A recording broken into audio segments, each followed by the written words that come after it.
Gálatas, capítulo 4, versículo 21 al versículo 31. Dice así la palabra de Dios. Decidme los que queréis estar bajo la ley. ¿No habéis oído la ley? Porque está escrito que Abraham tuvo dos hijos, uno de la esclava, el otro de la libre. Pero el de la esclava nació según la carne, mas el de la libre por la promesa, lo cual es una alegoría, pues estas dos mujeres son dos pactos. El uno proviene del monte Sinaí, el cual da hijos para esclavitud. Este es Agar. Porque Agar es el monte Sinaí en Arabia y corresponde a la Jerusalén actual, pues ésta, junto con sus hijos, está en esclavitud. Mas la Jerusalén de arriba, la cual es madre de todos nosotros, es libre. Porque está escrito: regocíjate, oh estéril, tú que no das a luz, prorrumpe en júbilo y clama tú que no tienes dolores de parto. Porque más son los hijos de la desolada que de la que tiene marido. Así que, hermanos, nosotros como Isaac somos hijos de la promesa. Pero como entonces el que había nacido según la carne perseguía al que había nacido según el Espíritu, así también ahora. Mas, ¿qué dice la Escritura? Echa fuera a la esclava y a su hijo, porque no heredará el hijo de la esclava con el hijo de la libre. De manera, hermanos, que no somos hijos de la esclava, sino de la libre. Padre, tú has liberado un pueblo, Señor. Y este pueblo ahora te adora y este pueblo ahora te alaba, Señor. Mi oración, mi petición esta mañana es que a través de tu escritura hagas conocer a tu pueblo que es libre. Libre de estar esclavizado a los rudimentos del mundo. Libre, Señor, para no ser conformados a este mundo. Libres para no ser dominados de nada, Señor. Libres para no estar esclavizados al pecado. Somos libres para adorarte. Somos libres para adorarte, Señor. Pido tu Espíritu Santo que nos ayude, que nos guíe y dirija en este tiempo. Y aquellos que siguen esclavizados al pecado, hoy liberta, Señor, con redención tan grande efectuada en la cruz. Señor, tu sangre, nuestra maldad, lava, Señor. Por eso decimos esta mañana: gracias, Padre. Gracias, Cristo. Gracias, Espíritu Santo. En tus manos nos encomendamos, pidiendo que abras nuestros ojos para contemplar las maravillas de tu ley. Yo te pido sabiduría para ser claro y no obscurecer el mensaje con palabras ensalzadas, Señor, sino palabras sencillas salga de la boca para que tu pueblo sea edificado y que tu Hijo reciba la gloria y la recompensa, porque Él es digno de recibir la gloria, el poder y el imperio por los siglos de los siglos. Nuestro Rey está en los cielos y todo lo que quiso ha hecho. En su nombre de Cristo Jesús. Amén.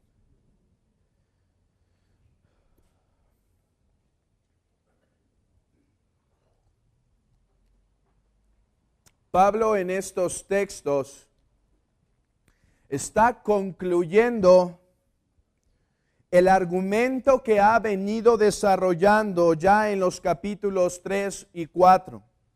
Miren, hermanos, una manera fácil de seccionar y de organizar la carta a los Gálatas es de esta manera.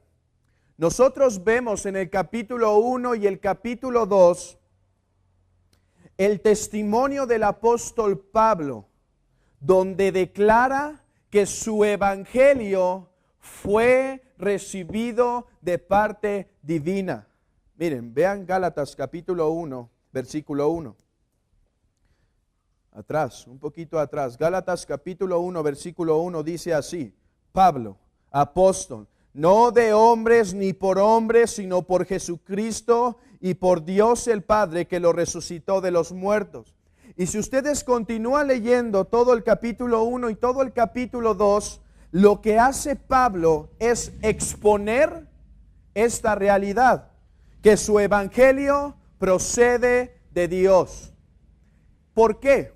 ¿Por qué Pablo se detiene 2 capítulos enteros, cerca de 45 versículos, a exponer que su apostolado viene de parte de Dios?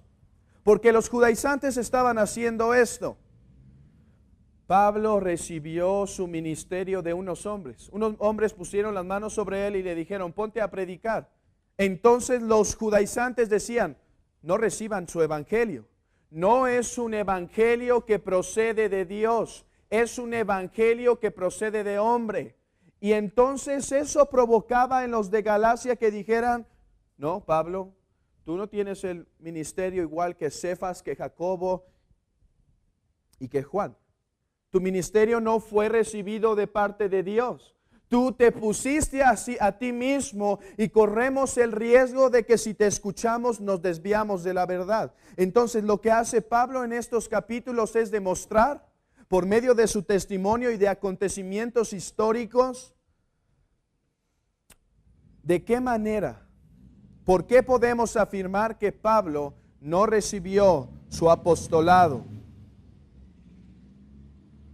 de hombres. En los capítulos 3 y 4, nosotros podemos ver un argumento en común. Somos justificados solo por la fe, sin las obras de la ley. Si ustedes leen en Gálatas capítulo 3 y 4, Pablo vuelve una vez y vuelve otra vez y vuelve una vez más a argumentar que es imposible que el hombre se salve por sus obras. Y los capítulos 5 y 6 son los argumentos prácticos de conocer esta doctrina y guardarla en el corazón. No digo que en todos los capítulos no haya cosas prácticas, pero digo que hay más cosas prácticas y más teología en unos que en otros. Ahora, ¿por qué decimos esto, hermanos? Algo muy importante. En primer lugar, les va a ayudar a trazar la carta rápido y encontrar los textos más rápido. Bueno, ¿qué texto era donde Pablo expone que su apostolado es de parte de Dios? Recuerdo que era capítulo 1 y capítulo 2. Ahí debe estar.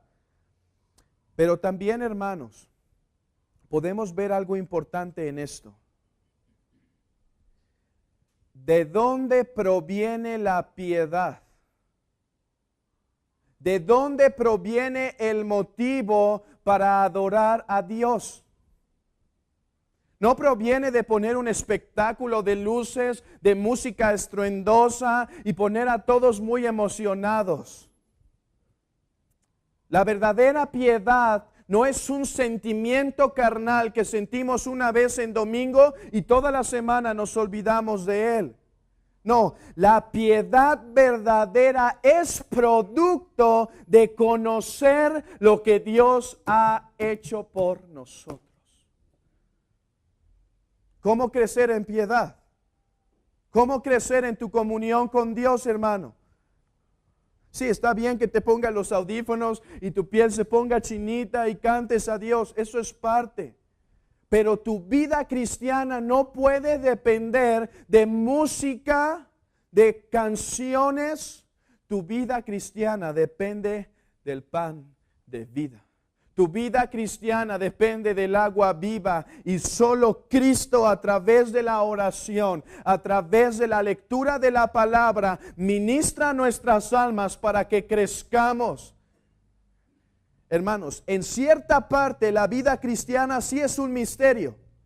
¿Cómo es que el Espíritu Santo habita en mí y me está ayudando a crecer? Pero en cierta parte no es un misterio. Si tú te preguntas, ¿por qué estoy luchando tanto con esto? ¿Por qué tengo tan poco fuego para entregarme a mi Dios?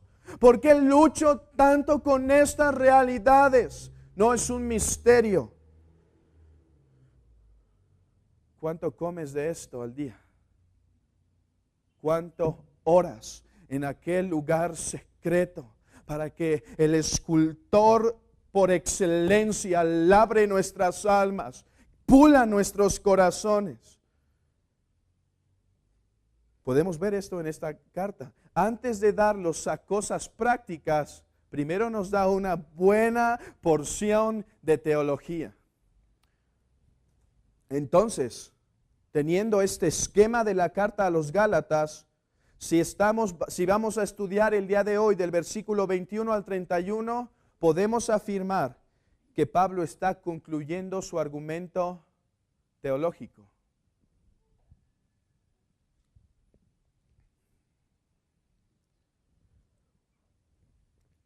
Teniendo esto en mente, hermanos, es necesario que prestemos suma atención a este último esfuerzo teológico de Pablo para convencer a sus oyentes de la realidad que Cristo es el único camino de salvación. Pero antes de concluir y de empezar nuestro estudio, antes de concluir esta breve introducción, quiero mencionar estas verdades, algunas verdades que hemos visto en esta carta.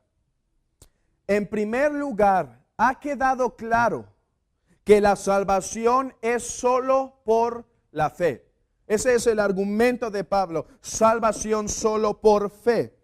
Que las obras, hermano, jamás fueron un método para justificarnos, para salvarnos ante Dios. Que Dios no dio las obras diciendo, esfuérzate y alcanzarás la vida eterna.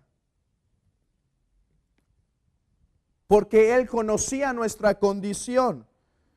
Podemos afirmar también que ningún pecador a lo largo de la historia del mundo se ha salvado aparte de la obra redentora de Cristo Jesús.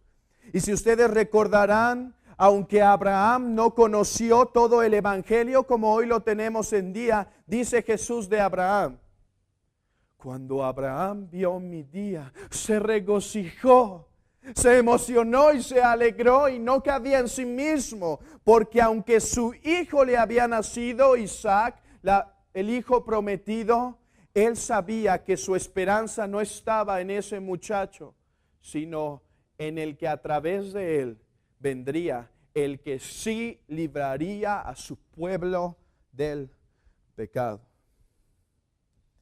Cristo Jesús siempre ha sido el único camino de salvación, el único medio. No hay mediadoras ni santos que supuestamente interceden delante de Dios, sino que solamente Cristo es aquel aceptado delante del Padre. Ahora, aunque la ley no fue dada para que en el obedecerla alcanzáramos salvación, la carta a los Gálatas es muy importante por esa cuestión. Hay dos tipos de movimientos, algunas iglesias, pero algunas no son iglesias, de personas que empiezan a enfatizar cierto lado de la doctrina y dejar de un lado a otras. Un ejemplo: hay un tipo de iglesias que trata de enfatizar, digo enfatizar porque lo hace erróneamente, que la salvación es por gracia y que tú puedes deleitarte en el pecado, no importa, Cristo ha pagado por ti y vive en el pecado.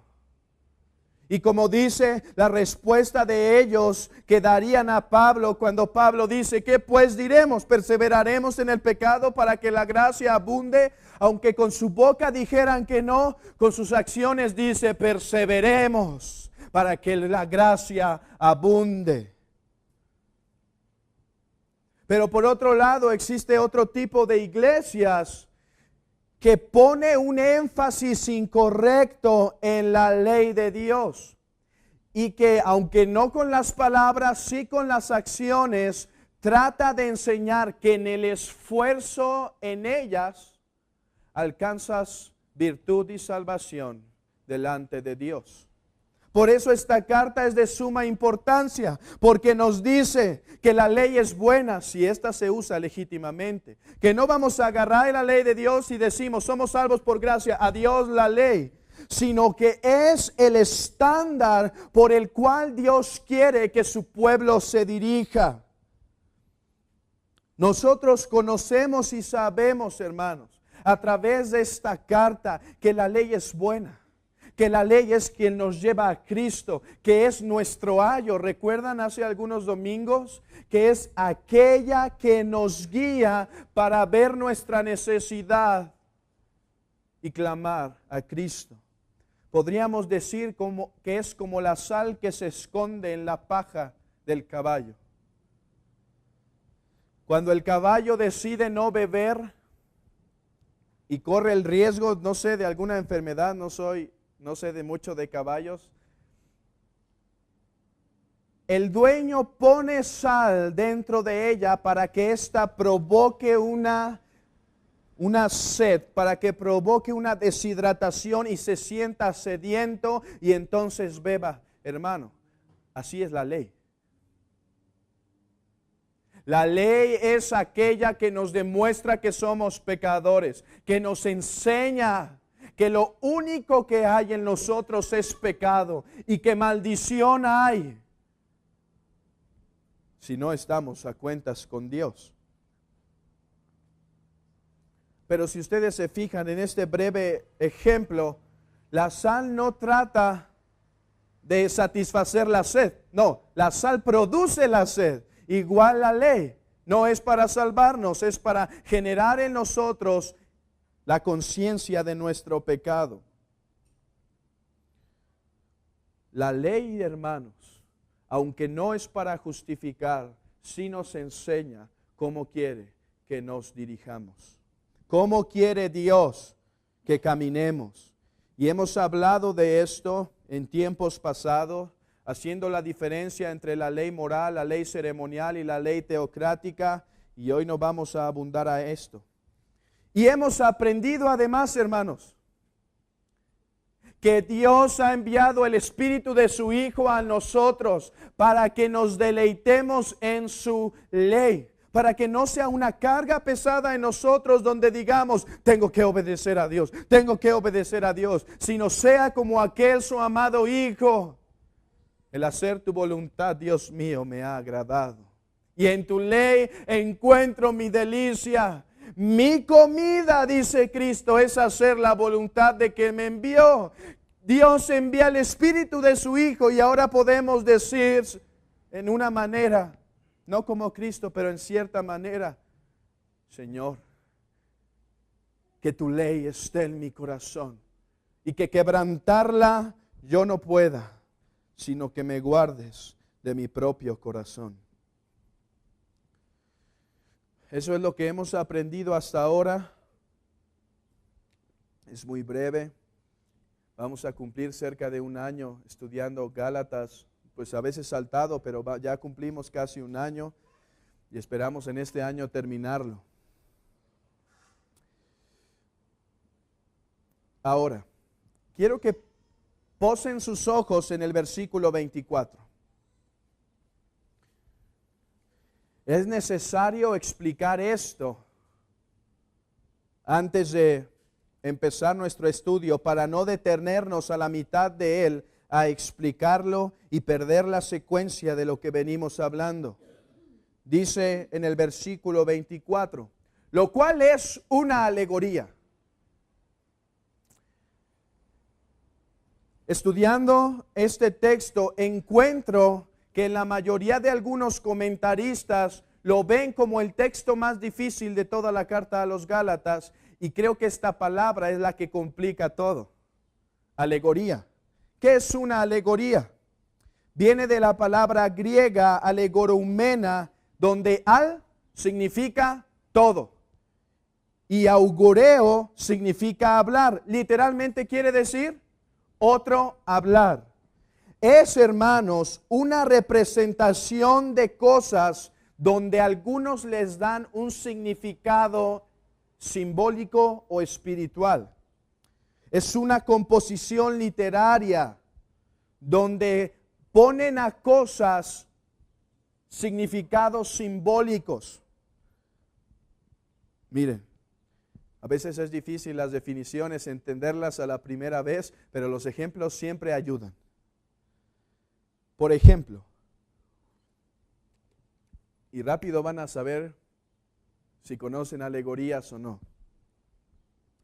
Algunos rabinos, ustedes saben que la numerología hebrea es su alfabeto. O sea, cuando ellos están leyendo en el hebreo, al mismo tiempo están viendo números. Esa es su numerología. Como si nosotros al decir A dijéramos 1.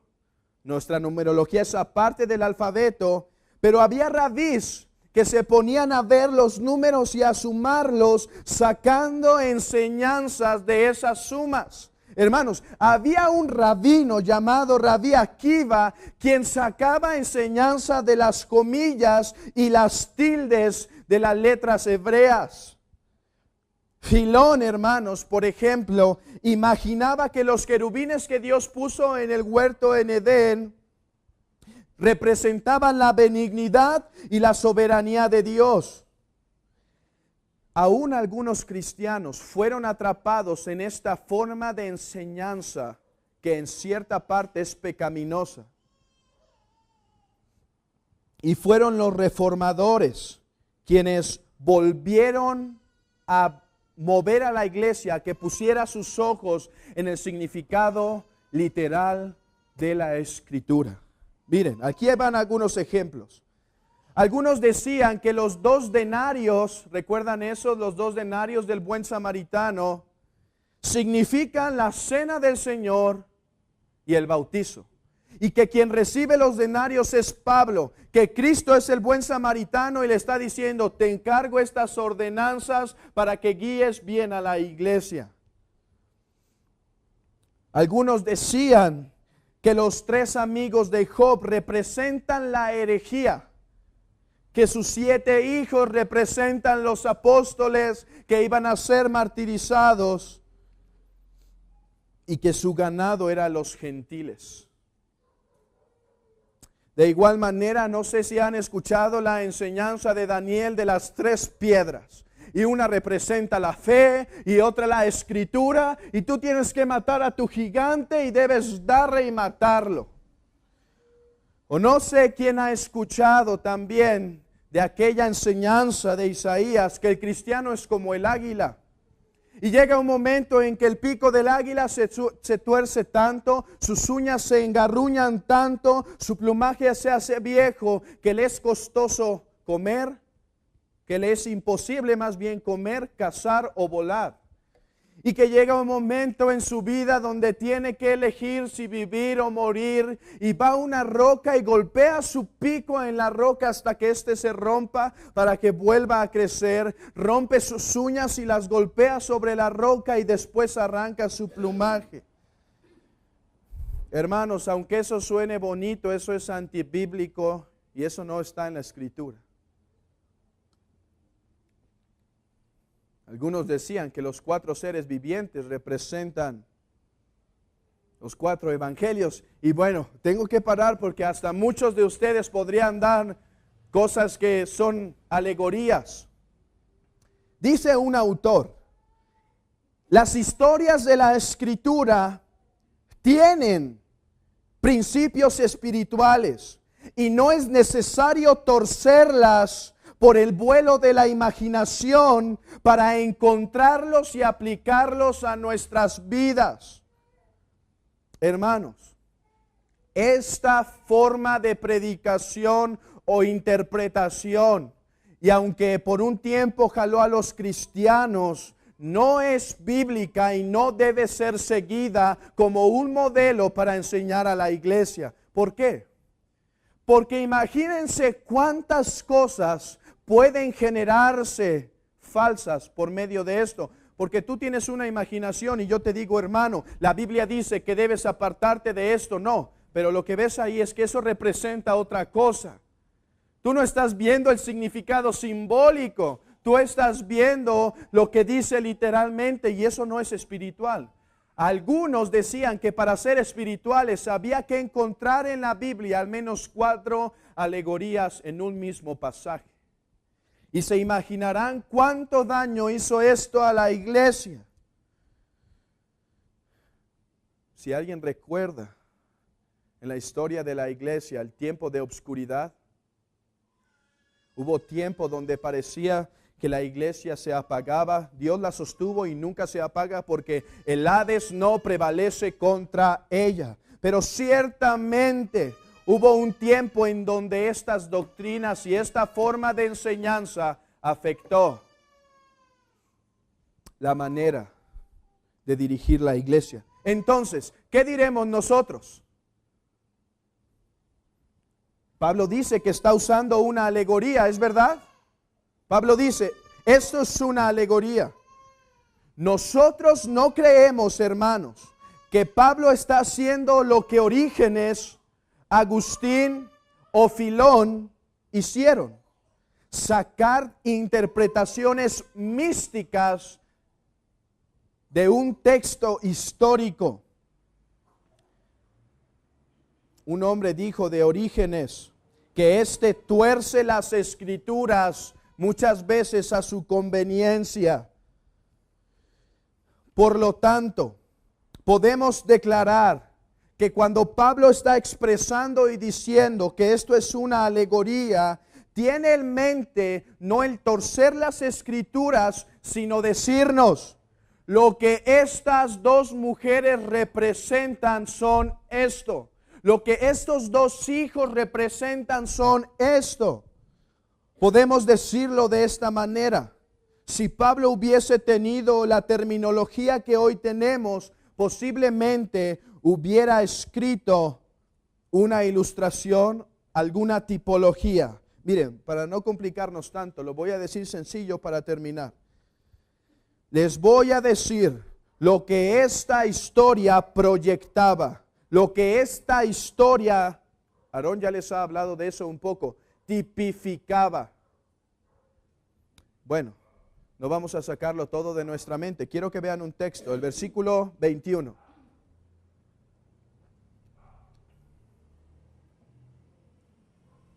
Decidme, los que queréis estar bajo la ley, ¿no habéis oído? ¿No habéis oído la ley judaizantes? ¿Quién usó este mismo método de interpretación? Acompáñenme a Mateo capítulo 21.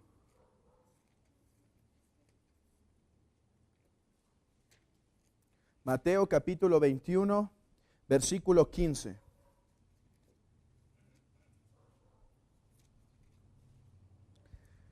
Pero los principales sacerdotes, Mateo capítulo 21, versículo 15, pero los principales sacerdotes y los escribas, viendo las maravillas que éste hacía, y a los muchachos aclamando en el templo y diciendo, Hosana al Hijo de David, se indignaron y le dijeron, ¿oyes lo que estos dicen? Y Jesús le dijo, sí.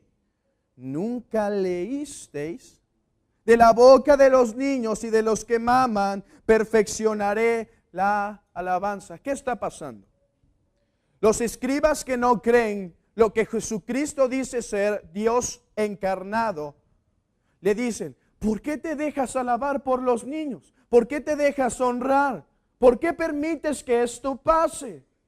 Y Jesucristo les dice ahora, ¿a quién les dice los principales sacerdotes y los escribas. Hermano, para que veas cuánto conocimiento tenía un escriba, tú podrías decir, ¿cuál es la palabra 478? Y rápido ellos podrían responder o situarse en aquel lugar.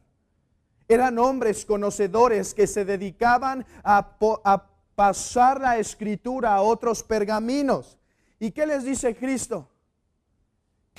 ¿Nunca leísteis? ¿Por qué se sorprenden que me alaben? En los salmos dice que en los niños perfeccioné la alabanza. ¿Cristo estaba sacando una interpretación falsa? ¿Cristo estaba sacando algo que no dice el texto? Y Pablo usa las mismas palabras, la misma forma en este texto y les dice, es obvio. Si ustedes hubiesen puesto atención en lo que en la historia de Abraham y hubieran sido diligentes, hubieran sabido esto.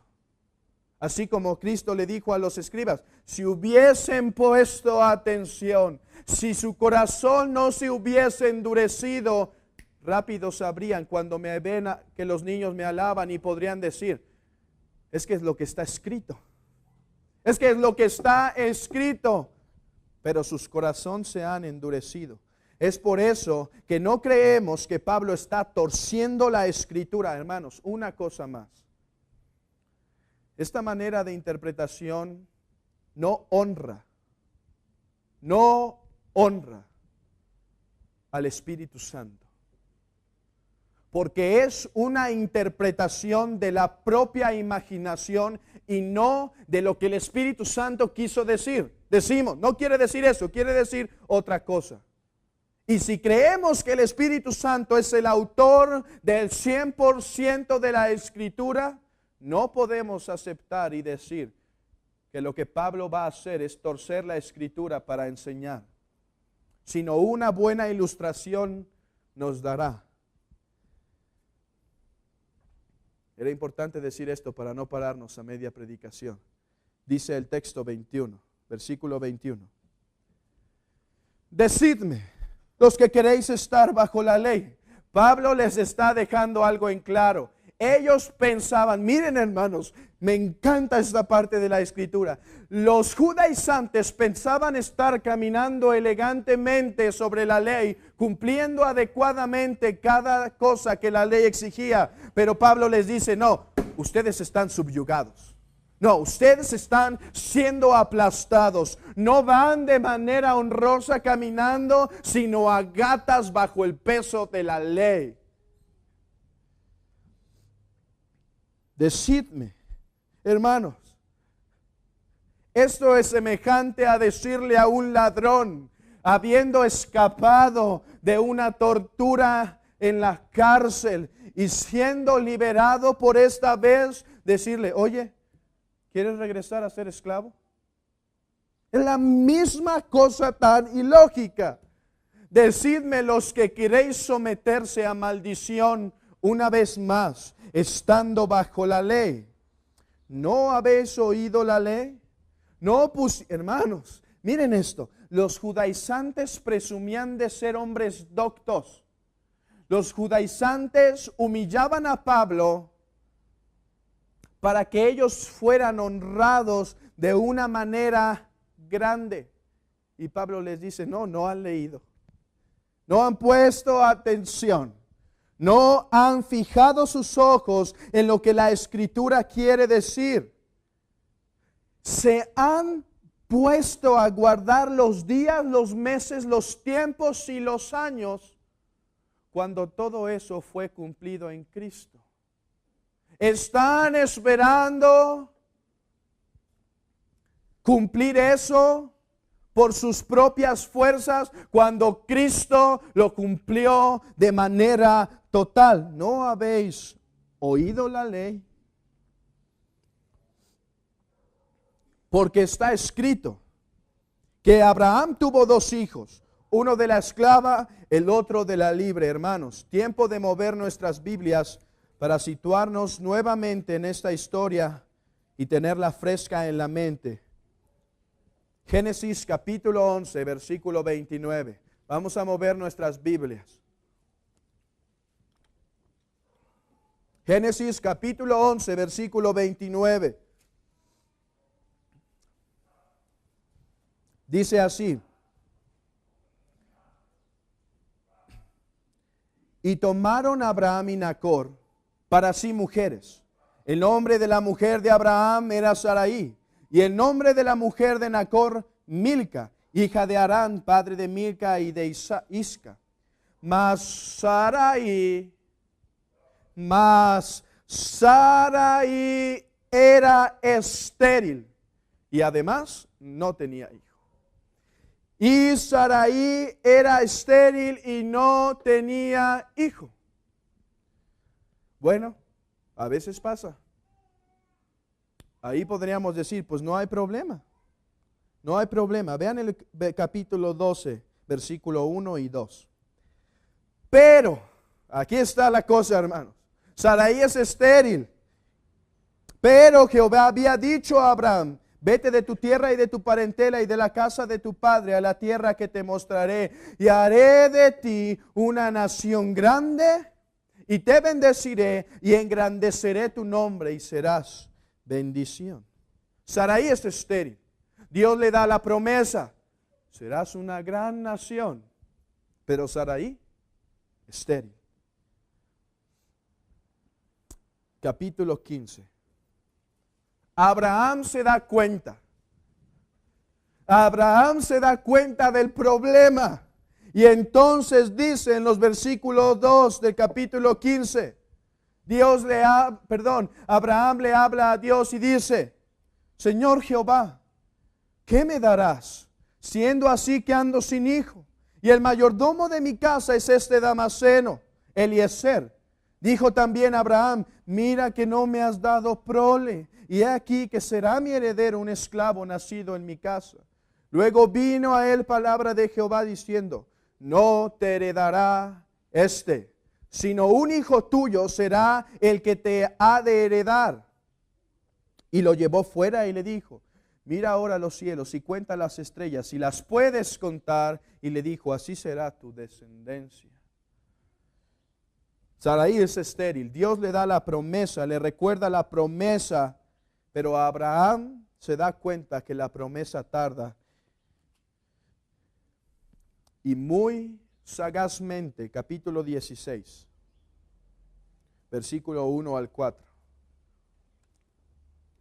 Y muy sagazmente la tratan de cumplir por la capacidad humana. Versículo 1. Sarai, mujer de Abraham, no le daba hijos, y ella tenía una sierva egipcia que se llamaba Agar.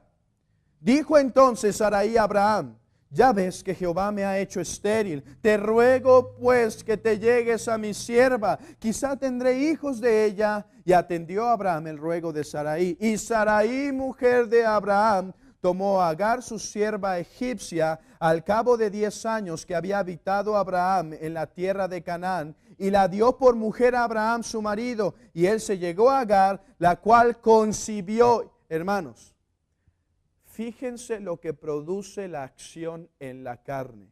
Dice: y él se llegó a Agar, la cual concibió, y cuando vio que había concebido, miraba con desprecio a su señora. Versículo 5. Entonces Sarai dijo a Abraham: mi afrenta sea sobre ti. Yo te di mi sierva por mujer, y viéndose encinta me mira con desprecio. Juzgue Jehová entre tú y yo. La acción en la carne para este tiempo, Abraham tenía cerca de 85 años. Ahora, ¿qué hace Jehová? ¿Qué hace Dios? Capítulo 17, versículo 2. Y pondré mi pacto entre mí y ti, y te multiplicaré en gran manera. He aquí, versículo 4. Mi pacto es contigo y serás padre de de muchedumbre de gente. Hermanos, imagínense esto un poco. ¿Saben lo que el nombre Abraham significa? Muchedumbre de gentes. padre de una multitud. ¿Y qué pasa cuando un desconocido viene? ¿Qué es lo que regularmente hablamos? Oye, ¿y cómo te llamas? Pues me llamo padre de muchas naciones. Oh, grande es tu nombre, Abraham. ¿Y cuántos hijos tienes?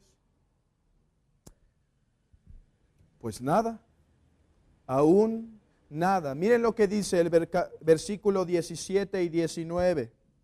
Entonces Abraham se postró sobre su rostro y se rió y dijo en su corazón: a hombre de 100 años ha de nacer hijo, y Sara ya de 90 años ha de concebir. Hermanos, Abraham ve su condición. ¿Cómo es posible que no quieres bendecir a Ismael, el hijo de la esclava, si no me has dado hijos? Tengo casi 100 años, Sara tiene 90 y has de dar un hijo. Y dijo Abraham a Dios: ojalá Ismael viva delante de ti. Respondió Dios: ciertamente Sara tu mujer te dará a luz un hijo y llamará su nombre Isaac, y confirmaré mi pacto como el pacto perpetuo para sus descendientes después de él. En el capítulo 18, Sara se entera y se ríe y dice: Dios, ¿por qué te has reído? Después, y Sara le hace ver su condición. Capítulo 18, versículo 13. Versículo 11, mejor. Y Abraham y Sara eran viejos de edad avanzada, y a Sara le había cesado ya la costumbre de las mujeres. Se rió pues Sara entre sí diciendo: después que envejecido tendré deleite, siendo también mi señor ya viejo. Entonces Jehová dijo a Abraham: ¿por qué se ha reído Sara diciendo: será cierto que he de dar a luz siendo ya vieja? Por último, capítulo 21.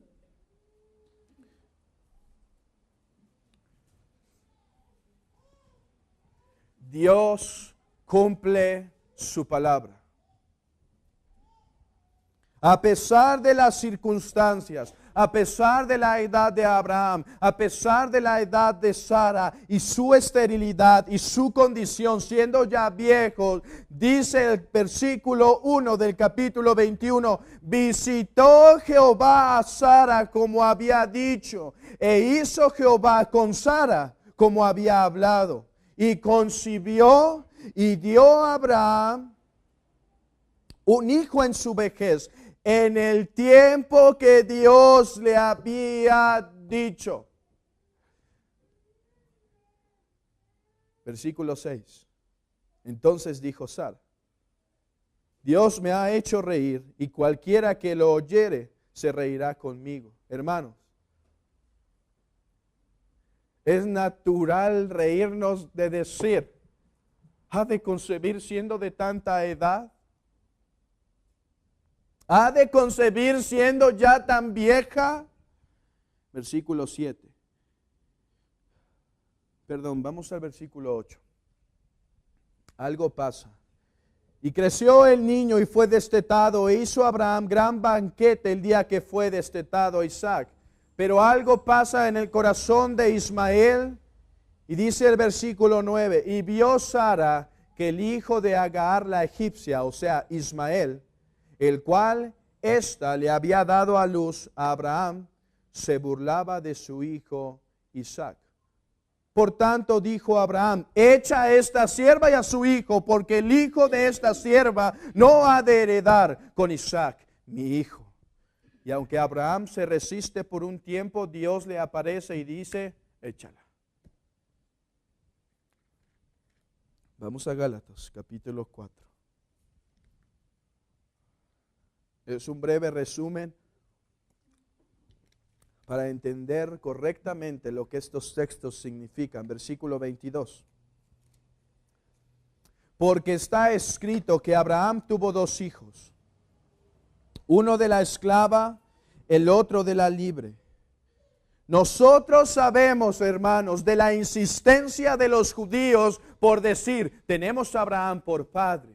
Tenemos a Abraham por padre. Abraham es nuestro padre. Y Pablo dice esto. Podríamos interpretarlo de esta manera. Ok, judíos, dicen ser hijos de Abraham e insisten en eso a pesar de la demostración en el capítulo 3 que un hijo de Abraham tiene la misma fe de Abraham. Pero está bien, digamos que son hijos de Abraham. Ok, no olviden que Abraham tuvo dos hijos. Uno de la esclava, el otro de la libre. ¿A cuál de estos pertenecen? Pablo está demostrando que Abraham puede ser tu padre, pero ¿quién es tu madre? Versículo 23. Pero el de la esclava nació según la carne. Ismael nació según la inteligencia y por un plan de Sara con Abraham su esposo. El niño fue engendrado con el esfuerzo humano. Nació en conformidad a lo que Abraham y Agar eran capaces de realizar en un orden ordinario de la naturaleza. Es por eso que Ismael representan a aquellos que basan su eternidad en su propio desempeño, en sus propias fuerzas. Todo hombre que diga no soy tan malo, hago esto como aquel fariseo que igual a la hora de la oración junto con el publicano dice, gracias Dios porque no soy como este publicano. Ofrendo de esta manera, hago estas cosas, gracias Señor. Todo aquel que pone su esperanza en su propia fuerza representa al hijo de la esclava, mas el de la libre por la promesa. Ismael nació según la carne, según el esfuerzo humano, mas el de la libre por la promesa. Romanos capítulo 4.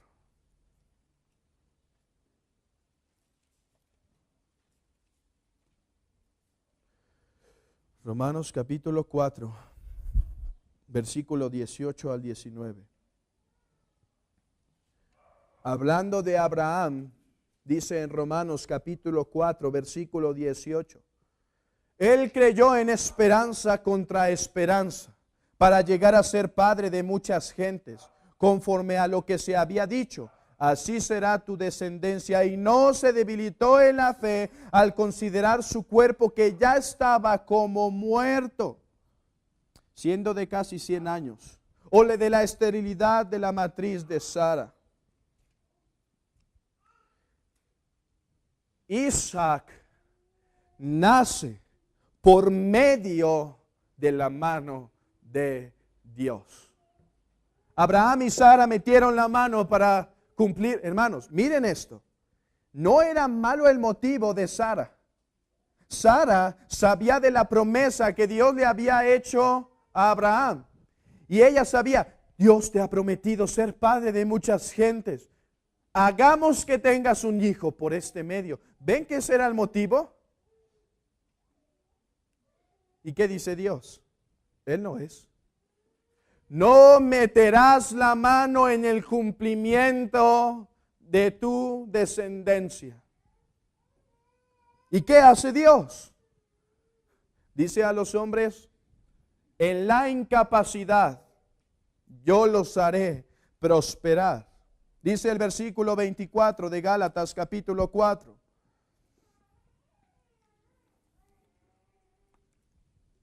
Lo cual es una alegoría. Y habiendo dicho de antemano esto, podríamos decir, lo cual es una ilustración, lo cual es algo, estos hombres representaban algo, pues estas mujeres son los dos pactos. El uno proviene del monte Sinaí, el cual da hijos para esclavitud. Este es Agar.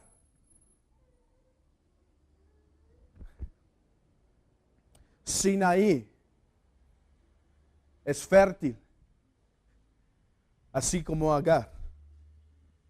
Es fértil,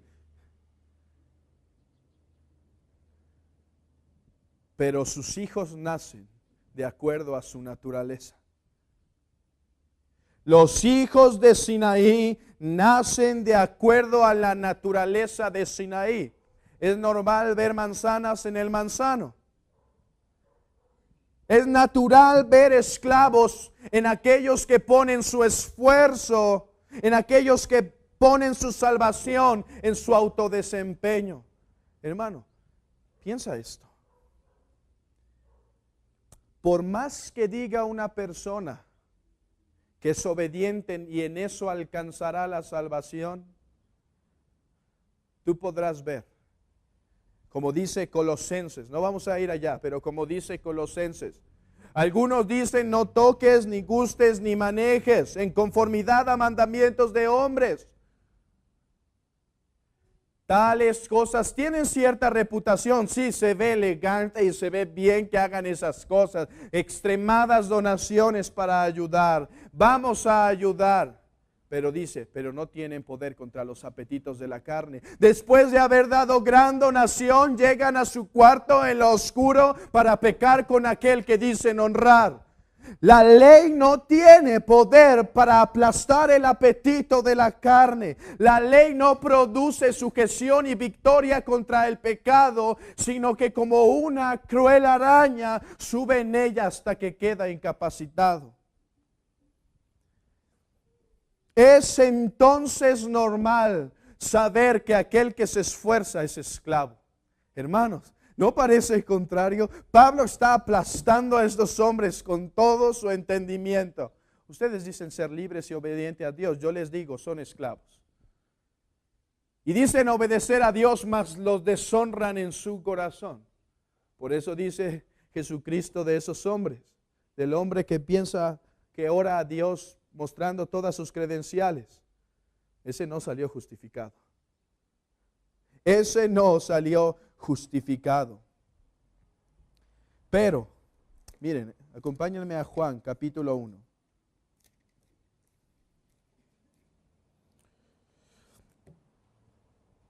Versículo 13. Juan capítulo 1, versículo 13.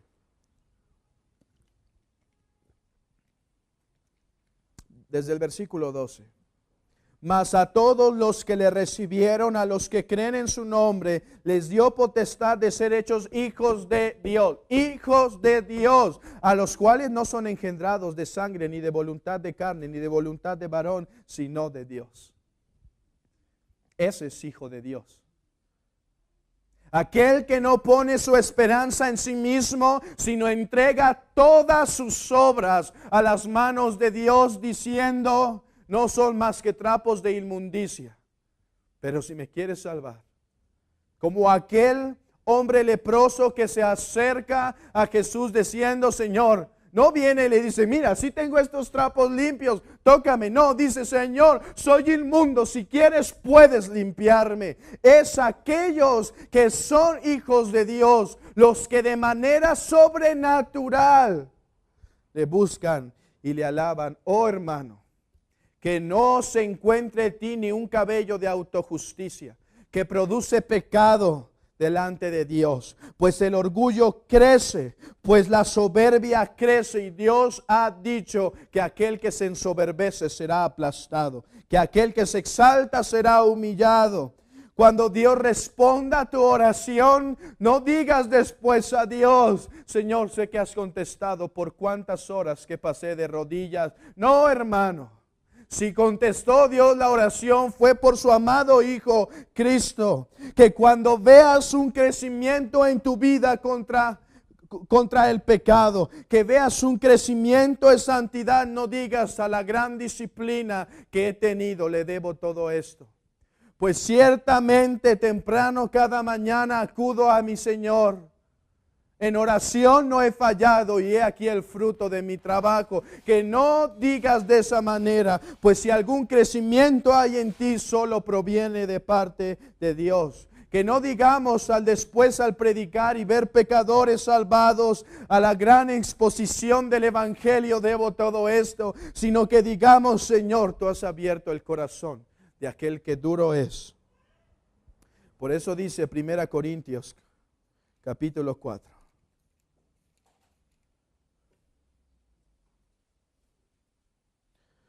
Versículo 7.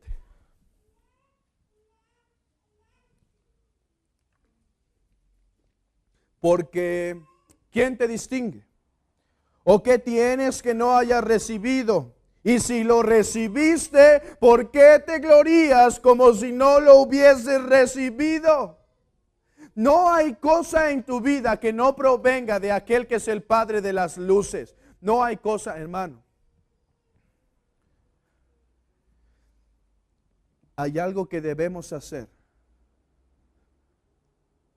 al recibir cualquier bendición, no importa que sea material o que sea espiritual. Tú tendrás que decir, tu gracia, tu gracia, tu gracia. No hay otra razón por la cual bendiga a su pueblo. Por la misma razón que te eligió por su Hijo, por la misma razón te bendice, por su Hijo. Y no hay bondad en nosotros, porque ¿qué le hemos dado a Dios? ¿Le hemos dado a Dios algo para que nos recompense? Absolutamente no. Y dice el versículo 26.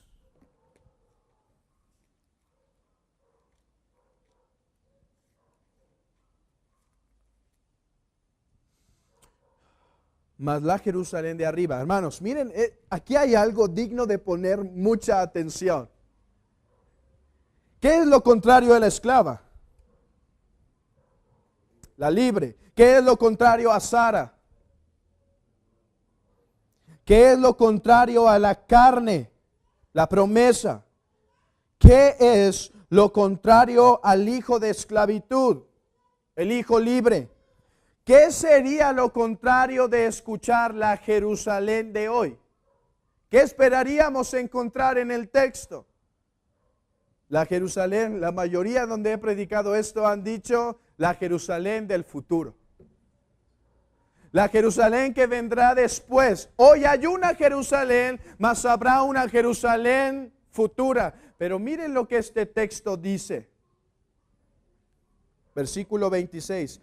Mas la Jerusalén de arriba no ha de venir, está existente. No debemos esperarla, ya está vigente. No hay nada que debamos esperar, está preparada. Miren cómo dice Efesios capítulo 1, versículo 3. Una página, 2 páginas adelante. Efesios capítulo 1, versículo 3. Bendito sea el Dios y Padre de nuestro Señor Jesucristo, que nos bendijo con toda bendición espiritual en los lugares celestiales en Cristo. La bendición que enriquece, que es de Jehová, proviene de los lugares celestiales donde está Cristo. Mira cómo dice Filipenses capítulo 3, versículo 20. Filipenses capítulo 3, versículo 20. Mas nuestra ciudadanía está en los cielos, de donde también esperamos al Salvador, al Señor Jesucristo. Colosenses capítulo 3. Si pues habéis resucitado con Cristo, versículo 1, capítulo 3, Colosenses.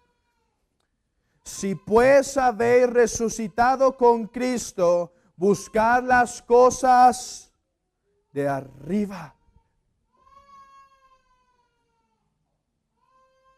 donde está Cristo sentado a la diestra de Dios. Hermano, esto es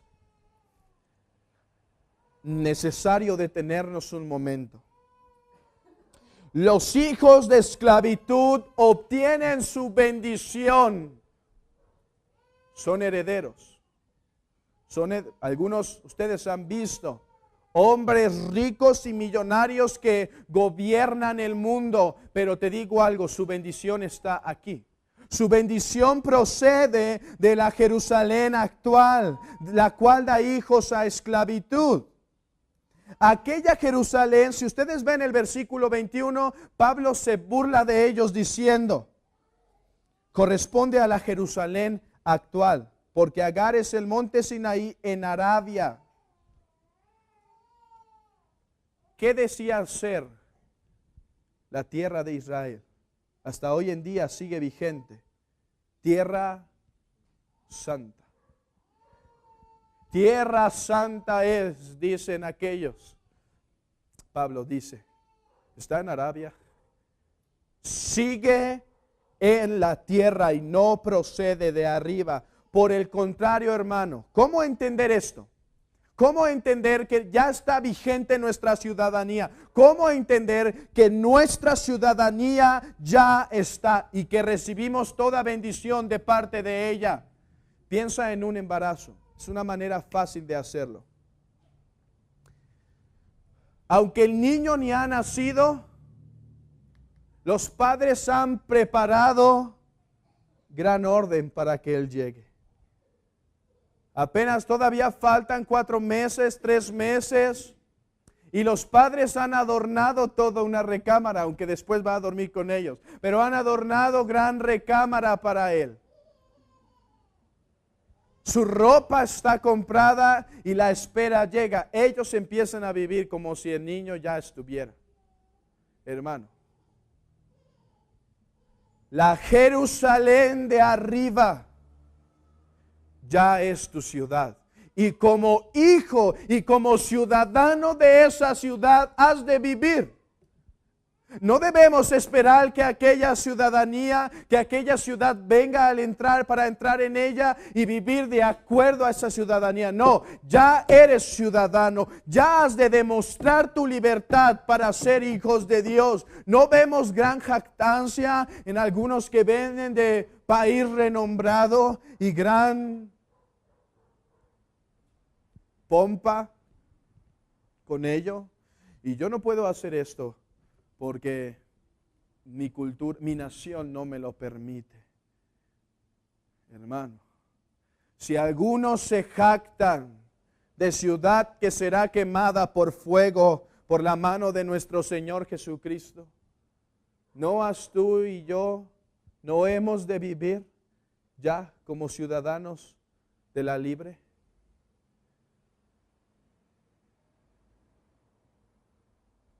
Parece cuando la gente nos ve que extranjeros somos.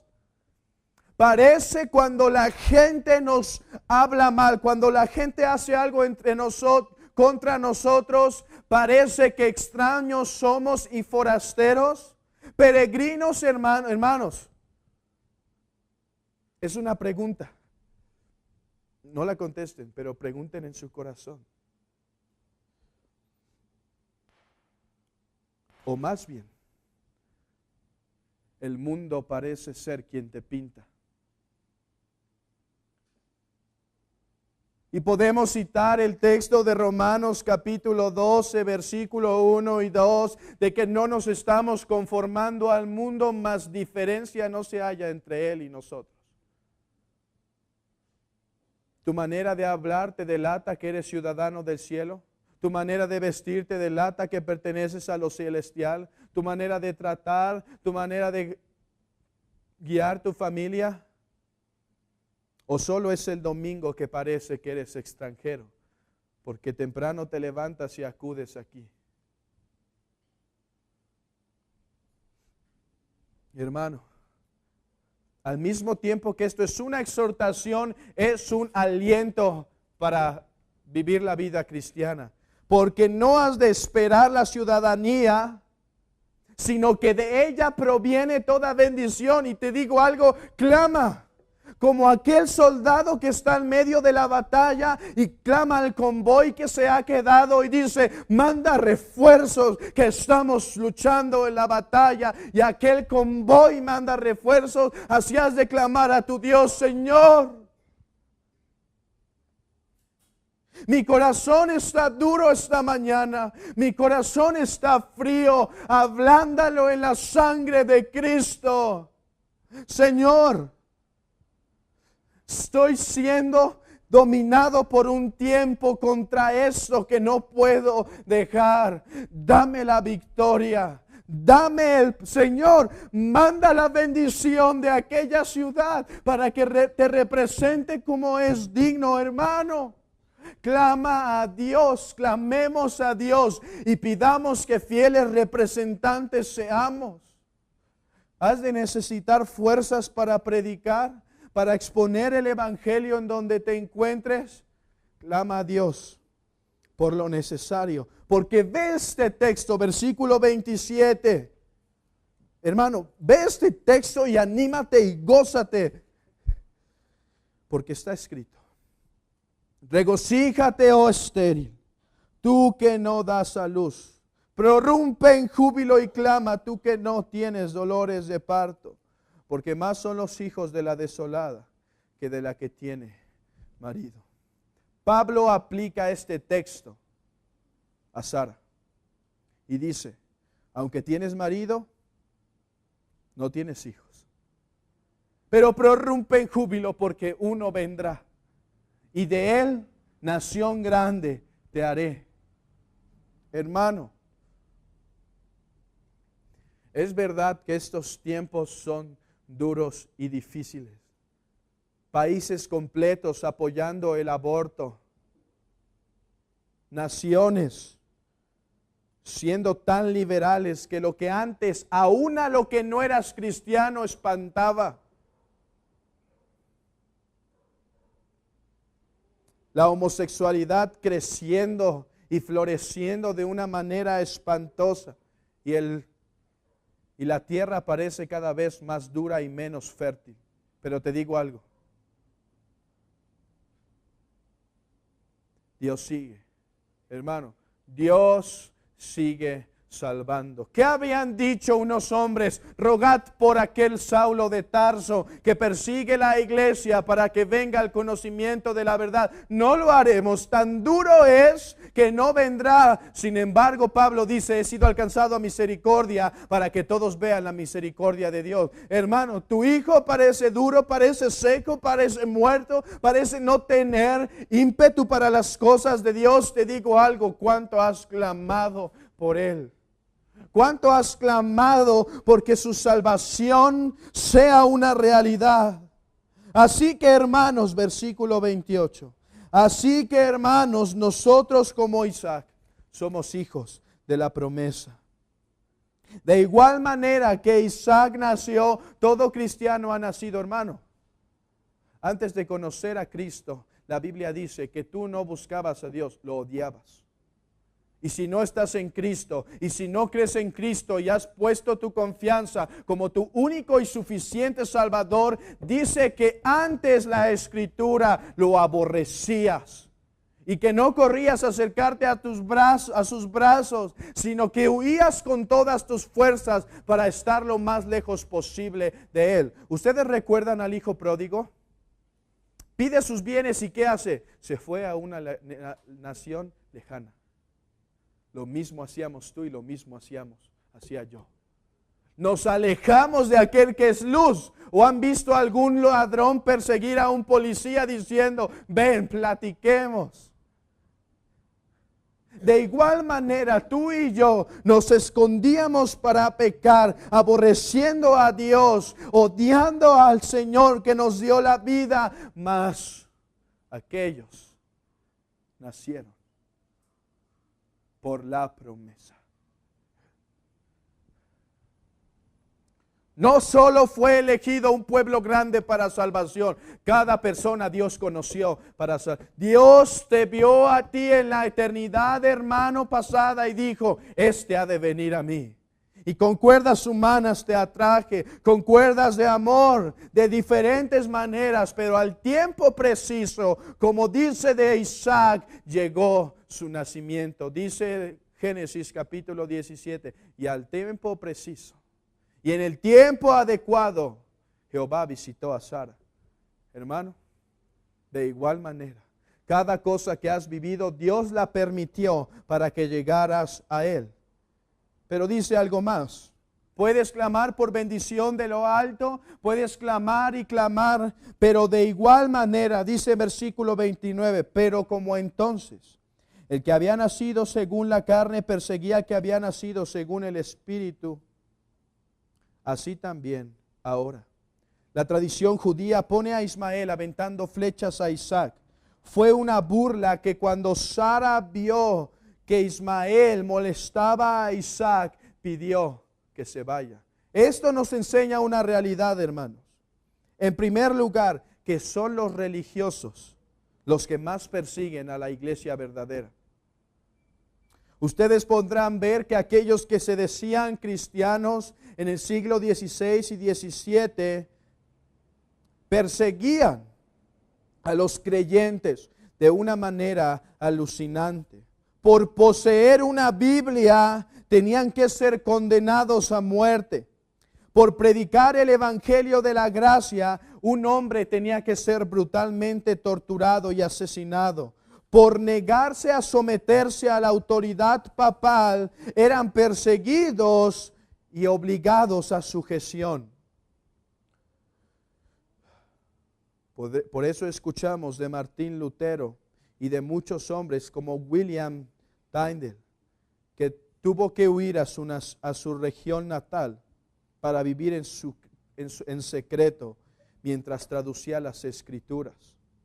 Mujeres francesas escondían el evangelio entre sus largas cabelleras y cuando eran encontradas al momento eran decapitadas. Los cristianos, por eso mucho tiempo a escondidas tuvieron que juntarse, hermanos. ¿No es sorprendente que no sean los ateos que persigan más a los cristianos, sino los religiosos que los persiguen? Y déjate digo algo, hermano. Está pasando hoy en día. Hombres y pastores en Texas que piden que las autoridades, una mujer, no sé qué es ahí, alcaldesa o no sé qué sea, pide a cada pastor de esa provincia que todos sus sermones tienen que enviarle para ver si contra la homosexualidad no habla. Iglesias que son obligadas a aceptar como miembros a homosexuales. Ha regresado aquello que por un tiempo pareció ocultarse. Pero aliéntate. ¿Qué dice la Escritura? Echa fuera a la esclava y a su hijo, porque no te heredará el hijo de la esclava con el hijo de la libre. Hermano, no solo eso, son duras persecuciones que gracias a Dios no ha llegado a México, pero ciertamente tu carne se opone a la obediencia a Dios. ¿Qué has de decir? ¿Hemos de rendirnos al decir tengo un cuerpo de muerte y lo tengo que obedecer? No. Porque dice la Escritura que somos hijos no de la esclava, sino de la libre. Te quiero decir, amigo, ¿de qué te rescata? ¿De qué te libera Cristo y solo Cristo?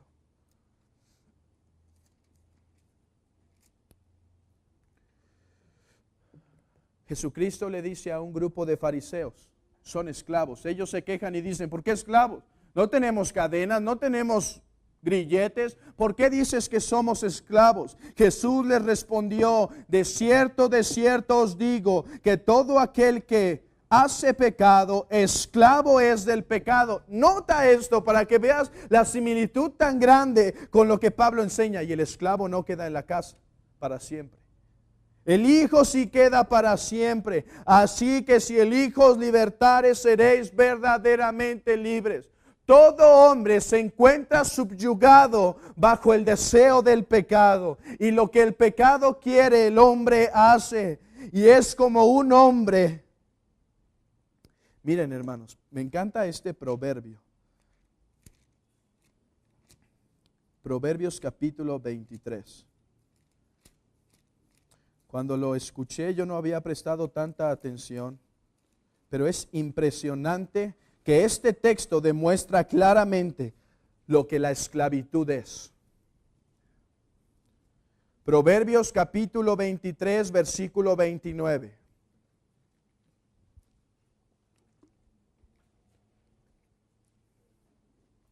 ¿Para quién será el ay? ¿Para quién el dolor?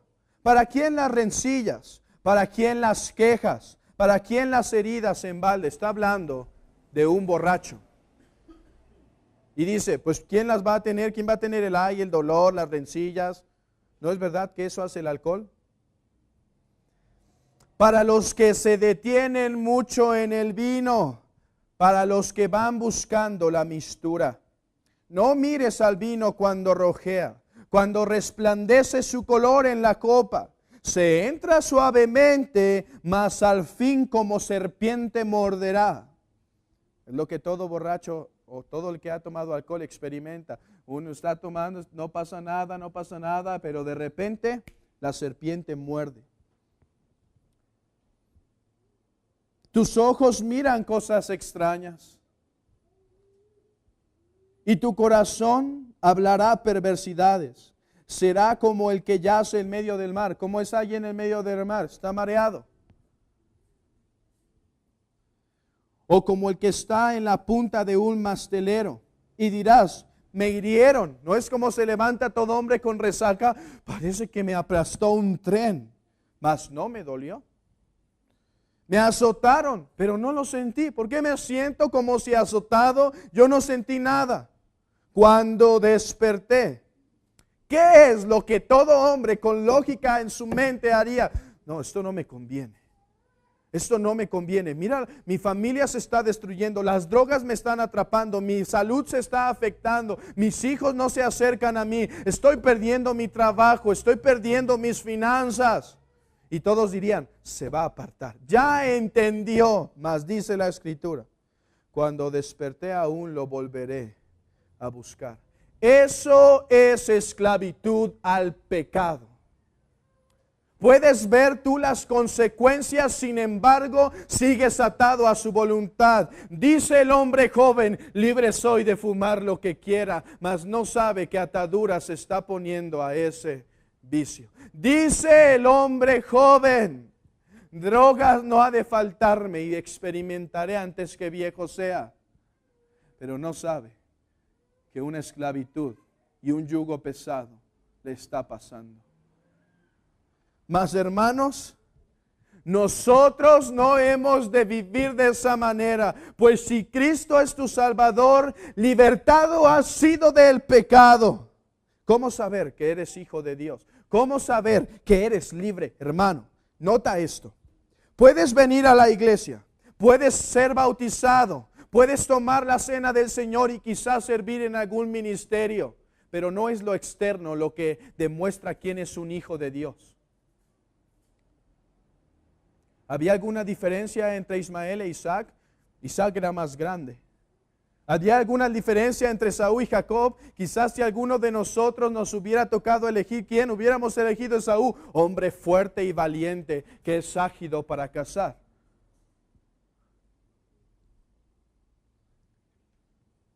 Puedes estar sentado aquí y ser esclavo. Puedes estar escuchando aún de buena gana como aquel rey al que Pablo le enseña y sin embargo ser esclavo. La evidencia que eres libre es que tienes dominio sobre el pecado y no él sobre ti. No te digo que no luchas, sí luchamos.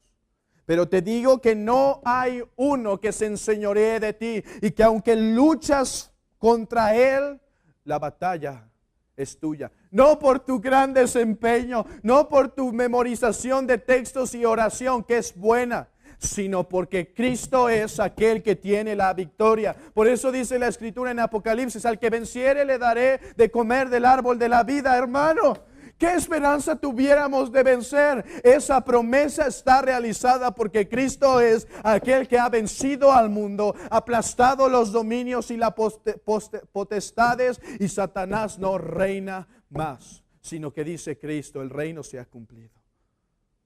El reino se ha cumplido y serán libertados todos aquellos que en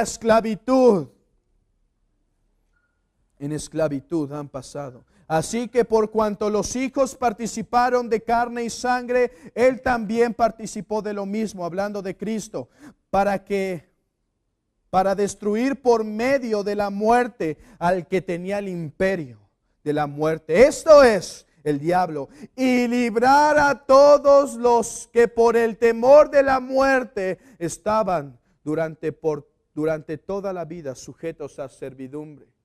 Todo aquel que no es nacido de Dios, a servidumbre del diablo se encuentra, y el pecado es su dueño, y esclavo es, y es dominado. Hermanos, mas nosotros no somos de Agar, Mas nosotros no somos de la esclava, sino de la libre. Hermano, Cristo ha vencido. Yo sé que por un tiempo podemos batallar y algunas cosas parecen treparse en nosotros que ahora nos dominan. Pero te digo algo, no es natural que un hijo de Dios viva así. Es lo antinatural. ¿O cuándo verían a Isaac siendo expulsado? Jamás. Él me heredará. Mas Ismael fue echado fuera. Eres libre para clamar a Dios y decir, necesito esto. Necesito suministración de tu espíritu para vencer esto que me asedia. Hermano, nota esto. Ahora eres libre y te puedes arrepentir. No olvidemos que el arrepentimiento siempre es un milagro. Y si dolor en tu corazón sientes por algo que ha pasado, déjate digo algo. Cristo te ha libertado para que lo abandones, para que te arrepientas y vivas conforme a su voluntad. Eres libre para pedir perdón. Los hombres que ofendían al rey en tiempos antiguos no podían ni pararse aún enfrente de él. No así nosotros, sino que ante el trono de la gracia puedes acudir para alcanzar misericordia y hallar oportuno socorro. Eres libre para vencer el pecado. Cristo te ha hecho libre. Hermano, Cristo te ha libertado de cualquier esclavitud y en Él tienes la victoria. Hermano, vamos a ver más adelante que Gálatas capítulo 5. Es esto que Pablo está hablando. No decimos, soy libre, por lo tanto puedo hacer esto y puedo hacer esto y puedo hacer esto. Y esto no está tan mal. No, eres libre para vencer. Eres libre para vivir como a Dios le agrada. Eres libre para estar cada mañana delante de Dios en su palabra y decir, Señor, me cuesta estar hoy delante de ti, pero me has hecho libre para estar en tu presencia. Eres libre para pedir santificación en tu vida. Eres libre para luchar contra los apetitos de la carne. Amigo, tú no eres libre. Pero si el Hijo os libertare, seréis verdaderamente libres. Eres libre, hermano, para poner tu casa en orden y dirigirla bíblicamente. Eres libre para hablar como de regiones celestiales y no como del mundo. Eres libre para ser ciudadano del cielo y no de la tierra. Eres libre, hermano. Eres libre. No para deleitarte en los apetitos de la carne, sino para glorificarle. Hermano, esa es la libertad que hay en Cristo. No es para ver hasta dónde puedo llegar al límite, no. Es para decir, ahora le puedo glorificar cuando antes no pensaba hacerlo en nada. Eres libre para honrarle, alabarle y servirle. Eres libre para salir de ese tipo de servicio que solo da, como los ricos que ofrecían dinero enfrente de todos. Eres libre, hermano, para ofrecer como aquella pobre viuda, 2 blancas, todo lo que tienes. ¿O qué solo hemos de hincar, hermanos, la rodilla y no de servir a nuestro Dios? O que nos libere de ese pensamiento. Que nos libere de pensar, ya he hecho más que todos ellos, y digamos como Pablo, mas no fui yo, sino la gracia de Dios en mí. Que seamos libertados de ese tipo de iglesia donde solo entregamos parte de lo que nos sobra. Que entreguemos nuestro ser, porque el reino de Dios sea visto por los hombres. Que entreguemos nuestra totalidad de nuestra humanidad para que el mundo vea que Cristo reina. Y he aquí el reino de Dios entre nosotros, su amada iglesia. Oh hermano, Libérate de ese pensamiento de iglesia. Eres libre para honrar a Cristo. ¿Qué más podemos hacer de aquel que nos dio la vida, sino vivir para Él? ¿Es mucho hacer por Dios? Es lo poco que podemos hacer, dar la vida por Él. Oh, que des la vida, hermano y amigo. Yo te digo, no por mi palabra y no como si mi palabra tuviera autoridad, sino con la autoridad de la palabra de Dios. Si Cristo ha pagado, déjate explico algo brevemente. Cristo sufrió nuestro infierno para que tú no lo tuvieras que sufrir. Y si vienes a Él, serás libertado, aunque si lo rechazas es un juez que el castigo por el pecado derrama. Mi oración para ustedes, amados hermanos, es que vivamos como ciudadanos de aquella Jerusalén que es libre. Y amigo, que seas libertado del pecado, porque el esclavo no queda en la casa, pero el libre queda.